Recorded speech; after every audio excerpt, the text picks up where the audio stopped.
ആലപ്പുഴ ചെങ്ങന്നൂരിൽ സർക്കാർ ജോലി വാഗ്ദാനം ചെയ്ത് പണം തട്ടിയ കേസിൽ യുവതി പിടിയിൽ.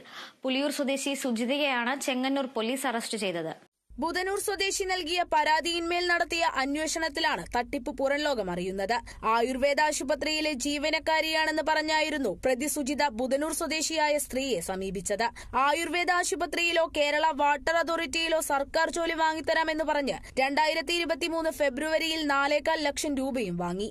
ആയുർവേദ ആശുപത്രി ജീവനക്കാരിയാണെന്ന് വിശ്വസിപ്പിക്കാൻ വ്യാജ സർവീസ് തിരിച്ചറിയൽ ടാഗും യുവതിയെ കാണിച്ചിരുന്നു.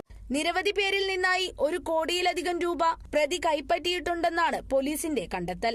ചെങ്ങന്നൂരിലെ ശക്തി ബിൽഡേഴ്സ് എന്ന നിർമ്മാണ കമ്പനിയുടെ പാർട്ണറാണ് താനെന്നും കമ്പനിയിൽ ഇൻവെസ്റ്റ് ചെയ്താൽ കൂടുതൽ ലാഭം ലഭിക്കുമെന്നും പറഞ്ഞ് കബളിപ്പിച്ച് ലക്ഷങ്ങൾ തട്ടിയെന്ന കേസും പ്രതി സുജിതയ്ക്കെതിരെയുണ്ട്. സുജിതയ്ക്കെതിരെ ചെങ്ങന്നൂർ വെൺമണി പോലീസ് സ്റ്റേഷനുകളിലായി നിരവധി കേസുകളാണ് രജിസ്റ്റർ ചെയ്തിട്ടുള്ളത്.